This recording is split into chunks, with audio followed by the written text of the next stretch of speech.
from grade 9. How are you all? Hope you all are fine. Beta, today the date is 25 August 2020 and the day is Tuesday. Chapter number 4 and our today's topic is polar and non-polar covalent bonds. बेटा हमने covalent bonds के बारे में पढ़ा था. The mutual sharing of electrons between atoms form covalent bond. ठीक है, तो हमारे पास कोवलेंट बॉन्ड्स की 2 टाइप्स हैं, polar covalent bonds and non polar covalent bonds. ठीक है, कोवलेंट बॉन्ड्स क्या होते हैं? शेयरिंग ऑफ इलेक्ट्रॉन्स होती है. ठीक है, तो पोलर और नॉन पोलर में डिफरेंस क्या होगा कि पोलर कोवलेंट बॉन्ड्स किस तरह से बनते हैं और नॉन पोलर कोवलेंट बॉन्ड्स किस तरह से बनते हैं. बेटा जहाँ पे नॉन पोलर कोवलेंट बॉन्ड्स की हेडिंग है उसके नीचे देखें, मैंने पॉइंट्स में आप लोगों को बताया है कि इनके दरमियान में आपस में डिफरेंस क्या आता है. बुक में हमारे पास बहुत बड़ी स्टेटमेंट है. ठीक है, लेकिन हम अगर इन्हें डिफरेंस के तौर पर राइट करेंगे तो हमारे लिए ईजी हो जाएगा. Covalent bonds between 2 similar atoms. अगर कोवलेंट बॉन्ड एक जैसे एटम्स के दरमियान में बना हुआ हो तो वो नॉन पोलर कोवलेंट बॉन्ड बनता है. ठीक है, क्योंकि इसमें क्या होता है, equal sharing of pair of electrons होती है. इसमें इलेक्ट्रॉन जो हैं वो दोनों एटम्स में इक्वली शेयर होते हैं. ठीक है, इसकी एग्जांपल हाइड्रोजन और क्लोरीन है. हाइड्रोजन मॉलिक्यूल कैसे बनता है? 2 हाइड्रोजन एटम्स के मिलने से. और क्लोरीन मॉलिक्यूल कैसे बनता है? 2 क्लोरीन एटम्स के मिलने से. अब क्योंकि दोनों सिमिलर हैं, हाइड्रोजन हाइड्रोजन के साथ रिएक्ट कर रहा है, क्लोरीन क्लोरीन के साथ रिएक्ट कर रहा है, तो ये हमारे पास क्या हो जाएगा? Non polar covalent bond. क्योंकि दोनों हाइड्रोजन इक्वल इलेक्ट्रॉन्स को अपनी तरफ अट्रैक्ट करेंगे और H2 बना देंगे, और दोनों क्लोरीन भी इक्वल इलेक्ट्रॉन्स को अपनी तरफ अट्रैक्ट करेंगे और Cl2 गैस बना देंगे. ठीक है, ये हमारे पास हो जाता है नॉन पोलर कोवलेंट बॉन्ड, कि इसमें कोई पोल नहीं बन रहा, दोनों एक दूसरे से बिल्कुल भी डिफरेंट नहीं है. नेक्स्ट है हमारे पास पोलर कोवलेंट बॉन्ड्स.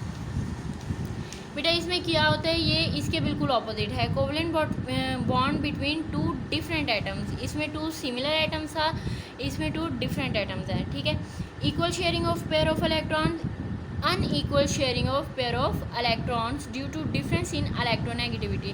बेटा अब क्योंकि 2 डिफरेंट एटम एक दूसरे के साथ ज्वाइन होंगे तो दोनों की डिफरेंट ही इलेक्ट्रोनेगेटिविटी होगी. दोनों में इलेक्ट्रॉन को अट्रैक्ट करने की कैपेसिटी डिफरेंट होगी. इसकी वजह से इनमें क्या हो जाता है, unequal sharing of pair of electron है. दोनों में शेयरिंग ऑफ इलेक्ट्रॉन तो है, लेकिन इसमें इक्वल शेयरिंग ऑफ इलेक्ट्रॉन है और इसमें अनइक्वल शेयरिंग ऑफ इलेक्ट्रॉन है. दोनों ही कोवलेंट बॉन्ड हैं, दोनों में ही इलेक्ट्रॉन्स जो हैं अट्रैक्ट हो रहे हैं, लेकिन इसमें इक्वली अट्रैक्ट हो रहे हैं और इसमें अनइक्वली अट्रैक्ट हो रहे हैं. एग्जाम्पल है हमारे पास हाइड्रोजन का 1 इलेक्ट्रॉन एंड क्लोरीन के 7 electron. When they both attracted with each other. जब ये एक दूसरे की तरफ अट्रैक्ट होंगे तो क्या होगा, अब इसका एक इलेक्ट्रॉन और इसके एक इलेक्ट्रॉन ने एक दूसरे की तरफ अट्रैक्ट होना है ताकि इसका ड्यूप्लेट कंप्लीट हो जाए और इसका जो है ऑक्टेट कंप्लीट हो जाए. जब ये एक दूसरे की तरफ अट्रैक्ट होते हैं तो क्या होता है, अब यहाँ पे मैंने इलेक्ट्रोनेगेटिविटी की वैल्यूज़ राइट की हैं. Electronegativity of hydrogen is 2.2 and electronegativity of chlorine is 3.2. अब दोनों में से इलेक्ट्रोनेगेटिविटी किसकी ज़्यादा है?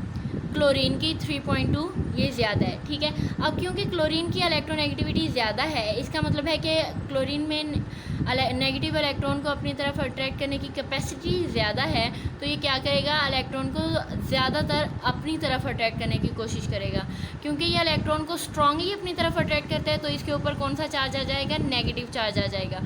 अब क्योंकि इसके ऊपर नेगेटिव चार्ज आ गया है, इलेक्ट्रॉन जो है वो ज़्यादातर इसकी तरफ अट्रैक्ट हो गया है, तो ऑटोमेटिकली हाइड्रोजन के ऊपर पॉजिटिव चार्ज आ जाएगा. ठीक है, तो अब इसके ऊपर पॉजिटिव चार्ज है, इसके ऊपर नेगेटिव चार्ज है, तो ये क्या बन गया? पोल्स बन गए. एक पॉजिटिव पोल बन गया और दूसरा नेगेटिव पोल बन गया. इसमें ऐसा कुछ नहीं हो रहा था, दोनों में इक्वल शेयरिंग हो रही थी तो कोई पोल नहीं बन रहा था, इसलिए नॉन पोलर. और इसमें हमारे पास पोलैरिटी आ गई है, एक पॉजिटिव पोल के साथ है, एक नेगेटिव पोल के साथ है, तो ये हमारे पास पोलर कोवलेंट बॉन्ड बन जाएगा. और इसके रिज़ल्ट में हमारे पास हाइड्रोक्लोरिक एसिड बनेगा HCl. ठीक है, इसके बाद बेटा अगर आप लोगों को याद हो तो ये तो हम पढ़ें कोवलेंट बॉन्ड्स. ठीक है, लेकिन हमने आयनिक बॉन्ड्स में भी तो पढ़ा था कि इलेक्ट्रॉन जो हैं वो एक दूसरे की तरफ अट्रैक्ट होते हैं. ठीक है, और उसमें भी पॉजिटिव और नेगेटिव चार्जेस बन जाते हैं. तो इसका क्या मतलब हुआ है, पोलर कोवलेंट बॉन्ड्स में और आयनिक बॉन्ड्स में क्या डिफरेंस आता है? ठीक है, अगर जो कोई से भी 2 एटम्स जो एक दूसरे के साथ अट्रैक्ट हो रहे हैं, एक दूसरे के if electronegativity difference is more than 1.7, अगर उनके दरमियान में इलेक्ट्रोनेगेटिविटी डिफरेंस 1.7 से ज़्यादा होगा, जैसे ये मैंने पॉइंट्स वैल्यूज़ दी हैं, इसकी इलेक्ट्रोनेगेटिविटी डिफरेंस की वैल्यू 1.7 से ज़्यादा होगी तो वो आयनिक बॉन्ड बनाएगा। उसमें क्या होगा कि एक एटम जो है वो इलेक्ट्रॉन को हासिल ही कर लेगा, बिल्कुल वो अपनी तरफ ले जाएगा और दूसरे से इलेक्ट्रॉन जो है वो बिल्कुल डोनेट हो जाएगा, वहाँ से निकल ही जाएगा। ठीक है, शेयरिंग नहीं होगी बल्कि एक जो है इलेक्ट्रॉन को हासिल कर लेगा। ठीक है, तो ये आयनिक बॉन्ड बना देगा। और पोलर कोवलेंट बॉन्डिंग में क्या होता है, if electronegativity difference is less than 1.7, जैसे अभी हाइड्रोक्लोरिक एसिड में दिखाया है, इनका इलेक्ट्रोनेगेटिविटी डिफरेंस एक दूसरे के साथ लेस देन 1.7 है, तो ये शेयरिंग ऑफ इलेक्ट्रॉन करते हैं, लेकिन एक ज़्यादा अपनी तरफ अट्रैक्ट कर लेते हैं और एक कम करता है, तो इनके ऊपर पार्शियल पॉजिटिव और पार्शियल नेगेटिव चार्ज आता है। ये जो ऊपर मैंने सिग्मा का साइन शो किया है डेल्टा का, ठीक है बेटा, ये पार्शियल को शो करता है, पार्शियल पॉजिटिव पार्शियल नेगेटिव, इसके ऊपर slightly positive slightly negative charge आ जाता है। क्यों? इलेक्ट्रॉन शेयर तो हो रहा है लेकिन क्लोरीन ज़्यादा अट्रैक्ट कर रहा है और हाइड्रोजन कम अट्रैक्ट कर रहा है, इसकी वजह से इसके ऊपर पार्शियल नेगेटिव चार्ज आ जाएगा और इसके ऊपर पार्शियल पॉजिटिव चार्ज आ जाएगा कि अट्रैक्शन जो है वो स्लाइटली है, एक कम अट्रैक्ट कर रहा है और एक ज़्यादा अट्रैक्ट कर रहा है। ठीक है, now open your books, page number 64, polar and non polar covalent bonds. बेटा फर्स्ट 3 लाइंस में पोलर कोवलेंट बॉन्ड्स की डेफिनेशन है, यहाँ तक स्टार्ट से यहाँ तक, sorry non polar covalent bonds की डेफिनेशन है, और यहाँ से दिस टाइप से लेके क्लोरीन तक इसकी एग्जाम्पल है। ठीक है, अब सेकंड पैराग्राफ को छोड़ दें, थर्ड पैराग्राफ में आएंगे। When there is different of electronegativities between 2 covalent bonded atoms there will be unequal attraction of, यहाँ से लेकर ये 3 लाइन हैं थर्ड पैराग्राफ की, formation of polar covalent bond यहाँ तक। ठीक है, फिर उसके बाद है, फिर यहाँ से बेटा एग्जाम्पल स्टार्ट हो जाती है इसकी, ये एग्जाम्पल है।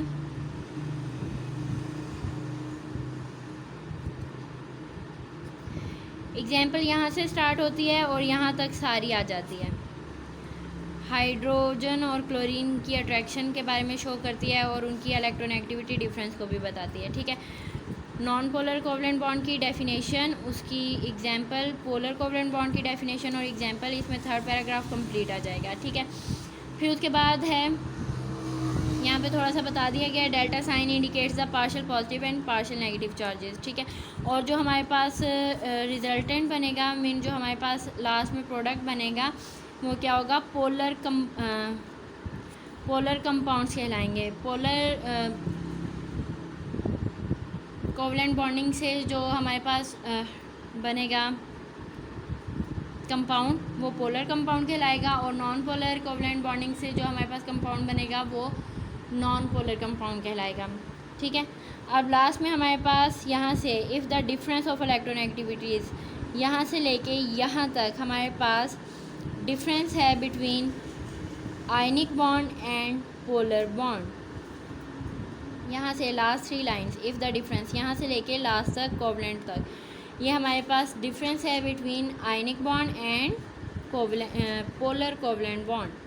ठीक है, इसके बाद पेज नंबर 65 पे देखें, 9th क्लास, ये हमारे पास 12 शॉर्ट क्वेश्चंस हैं, इनके आंसर्स प्रीवियस के टॉपिक्स में से आप फाइंड आउट करेंगे जो हम पहले स्टडी कर चुके हैं। ठीक है, और इनके आंसर्स राइट करके उनकी पिक्चर्स आप लोग मुझे शेयर करेंगे। ओके, फ़ी अमान अल्लाह।